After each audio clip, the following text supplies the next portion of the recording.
안녕하세요. 반갑습니다. 김종건입니다. 오늘은 아주 귀한 분을 모셨습니다. 아주 요즘 핫하게 잘 나가고 계신 김주현 세무사님 모셨습니다. 어서 오십시오. 네, 안녕하세요. 네, 김주현입니다. 와. 네, 오늘 이렇게 또 귀한 자리에 초대를 해주셔서 너무 감사드립니다. 제가 김주현 세무사님 같이 일하다가 만나게 된 지 벌써 7년 정도 됐고, 네. 그 이후로 이제 저희가 주로 이제 술자리에서 마음이 잘 맞아가지고. 아닌가요? 고객 상담을 참 많이 드렸었죠. 맞다. 고객 상담 하다가 이제 마음이 잘 맞고 그래가지고. 그랬죠. 이제 거의 뭐 형 동생처럼 아주 가까운 관계가 됐고. 네, 제가 동생입니다. 그리고 지금 김주현 세무사님은 그 세주TV라는 진짜 이거 모르면 거의 유튜브 안 보시는 분 요새. 그러니까 요새 유튜브 영상 보면 항상 김주현 세무사님 나와가지고 진짜 그 영향력 진짜 어마어마한 것 같아요. 네, 열심히 찍고 있고 일주일에 이제 2개씩 컨텐츠를 올려드리고 있는데 1년 했더니 이제 100개가 넘었더라고요. 오, 벌써. 네, 그래서 또 2년째 또 열심히 하고 있습니다. 그래서 저도 항상 이게 딱 뜨면은 안 누를 수가 없어요. 너무 알고 싶은 세무 지식이나 이런 것들을 팍팍 올려주시기 때문에 항상 들어가서 잘 보고 있습니다. 네, 여러분 조태꾸알. 네, 화이팅. 그래서 제가 오늘은 세무사님 모시고 제가 항상 궁금하던 거 우리 상속증여 관련해 가지고 뭐 세금 관련된 것도 좀 여쭤보고. 네, 워낙에 뭐 전문가시니까요. 네, 저는 이제 좀 세금 쪽에 대한 부분들에 대해서 이야기를 좀 드리면 될 것 같은데, 네. 저도 이제 이렇게 큰 채널에 나오다 보니까 또 떨리네요. 또 여러분 조태꾸알. 네, 화이팅. 뭐 가볍게 한번 얘기해 볼까요? 저 상속증여 관련해 가지고 궁금하신 것들 되게 많으실 것 같고, 그래서 제가 일단 상속편, 증여편 이렇게 나눠서 좀 준비를 해가지고 구독자분들 그냥 좀 재미도 있으시고 도움도 좀 되시는 그런 내용 좀 나왔으면 좋을 것 같아요. 네. 상속이랑 증여가 뭔지에 대해서는 대충 다 아실 것 같긴 하거든요. 근데 굉장히 좀 헷갈려 하시는 것 같아요. 그래요? 네, 법률적인 용어로는 뭔지 모르겠는데 저는 이제 좀 편하게 말씀드리면 상속은 돌아가셔야 되고요. 그렇죠. 네, 증여는 돌아가시기 전에 해야 되는 겁니다. 그래서 간혹 저희 고객분들이 저희 부모님한테 상속 얘기를 하려고 하는데 이러면 부모님 돌아가시라고 하는 거예요.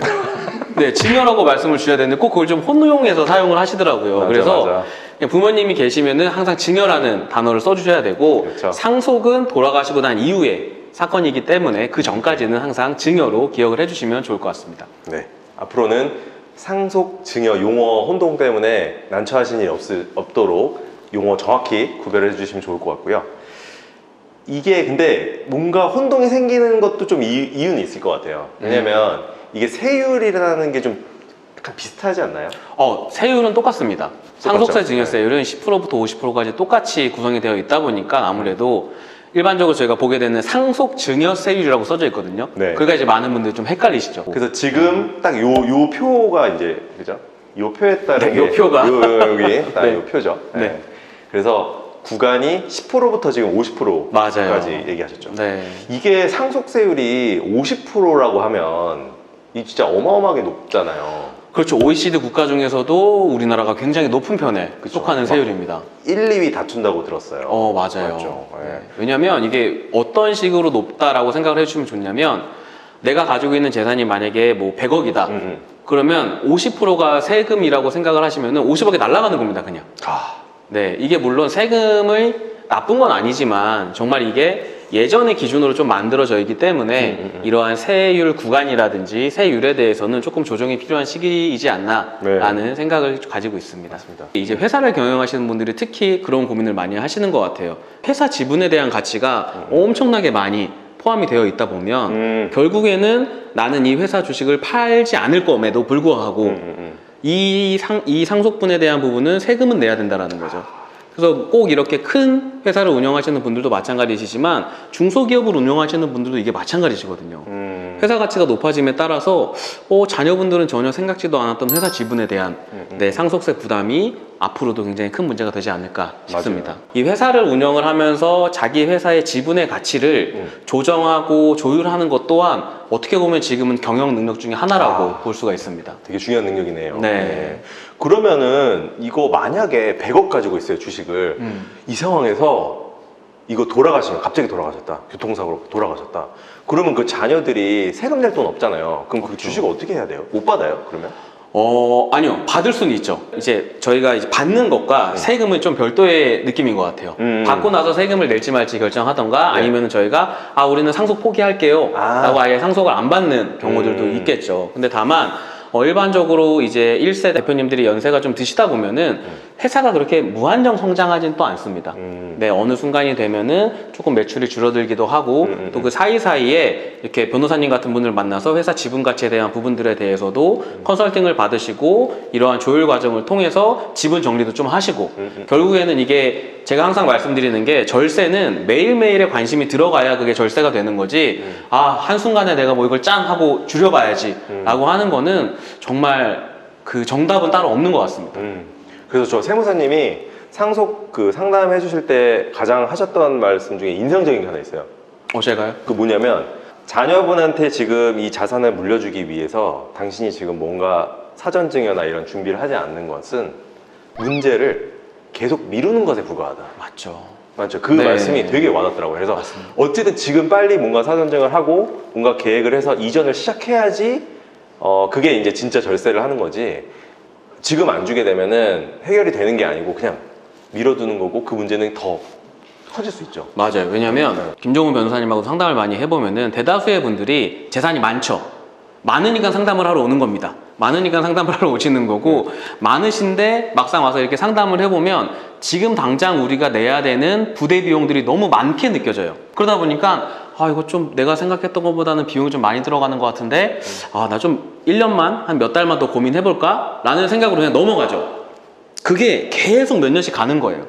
그래서 이제 몇 년 지나고 나서 도리어 이제 연락이 오시잖아요. 5년 전에 저희를 만났던 분들이 그때 내가 김종훈 변호사님 그 이야기를 듣고 이걸 했었어야 되는데 지금은 도저히 이제 답도 없다. 네, 이런 고객분들이 도리어 많아지시다 보니까 결국에는 이제 이렇게 말씀을 드리는 것 같아요. 항상 내가 100을 다 준비하려고 하면 못해요.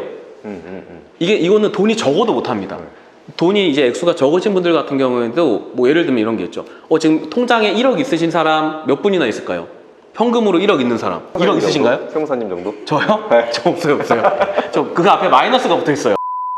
왜냐면 현금을 몇 억씩 보유하고 있는 분들이 그렇게 많지 않아요. 맞아요, 진짜. 네. 당장 그 돈을 어떻게 하기가 굉장히 어려우시기 때문에 그것을 10년 혹은 5년 동안 분할을 해서 저희가 준비를 하는 거지 당장 우리가 이 100이라는 100을 한꺼번에 준비하기 너무 어렵습니다. 그렇기 때문에 매년 이런 거에 대한 점검도 하셔야 되고 거기에 따른 세금이 어떻게 좀 변화하고 있는지도 체감하셔서 준비를 실행하시는 게 가장 중요하다라고 생각을 하고 있습니다. 그래서 요즘 제가 밀고 있는 게 재산 점검.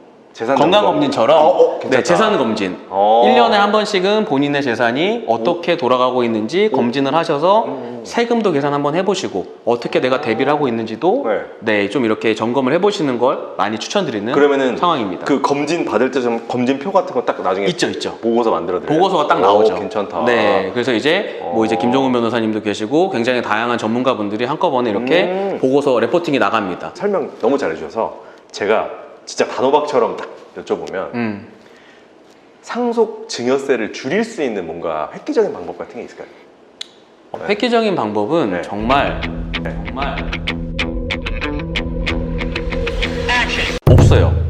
왜냐면 정말 제가 느끼기엔 한 100가지의 방법을 써야 그게 효과적이에요.